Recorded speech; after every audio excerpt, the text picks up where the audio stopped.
After the market where I bought things for 15,000 naira, remember I told you guys that I wanted to make soup and stew, but somehow I ended up making two soups and one stew. So let me show you how I did it. Welcome back. If this is your first time here, my name is Amara and I share what happens in my kitchen. So to begin these two soups, given that I'm making this without any external help, I had to do all the prep by myself. But here, the queen of multitasking shows herself. So first I washed the bitter leaf. You have to wash it over and over again until the water runs dry. Even though those market women tell you that they've washed it, they're lying and there's so much sand in it. So please wash it properly. So I washed and cooked it on the fire. I went ahead to use my pressure pot to cook my stockfish head and the brisket bones. You know that would take some time, so I put that on the fire and continued the other prep. This included grinding the pepper, the crayfish. For the okra, I blended some and cut some in rounds, then cut the leaves, washed the iru. Who washes iru too? You know, just everything that makes the soup what it is. You know, I feel like this is where the actual work lies, not even in the throwing things into the pot, because by the time you get to throwing things into the pot, the heavy work has been done here, and that's what I was doing. Hey, who cuts ugu like this too? So by the time I was done doing all of this prep, both the bitter leaf was done and the meat, the brisket bone and the stockfish head, they were all done. I opened the pressure pot and added my pepper and onions alongside my washed fish. Now I let that cook for like say 5 minutes and I scooped it out so it wouldn't just break and scatter by itself. And here my soup base was ready, so I brought 2 pots and divided them to 2. Off camera, I added crayfish and red oil to each of the pots, one for okra soup and one for egusi. Let that boil before adding the blended okra to one of the pots.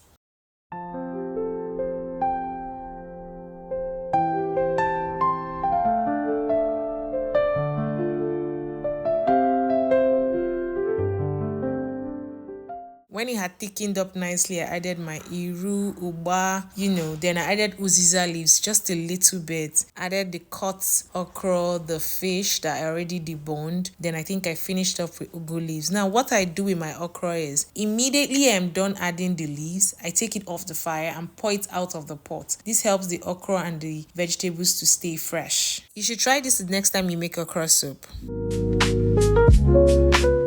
So for the egusi, I already off the camera mixed the grounded egusi with a little bit of water and I think pepper to form this paste. So in the other pot, I just scooped in the paste and let it cook. I opened it the first time, turned it around, but it still needed quite some time to get done. So I closed it back and let it continue cooking. By the time I opened it the second time, it was ready. So I added everything I had left. The fish. I like adding iru to my egusi. If you don't do that, you should try it. It's really good. I added the uziza leaves that I had cut. I had some ugu leaves left from the okra we made earlier. I added that before I finished off with the washed bitter leaves. Now, I know some people don't add this much vegetable to their egusi, but me and vegetable, we're best friends, so I did. Given that I was on a very tight budget, how do you think I did? What would you rate me since I made 2 soups with the little money I had? Thank you so much for watching up to this point. That's if you did. I really appreciate it. Don't forget to like and subscribe to my channel. I'll see you next time. Maybe when I make something else. What would you like to see me make?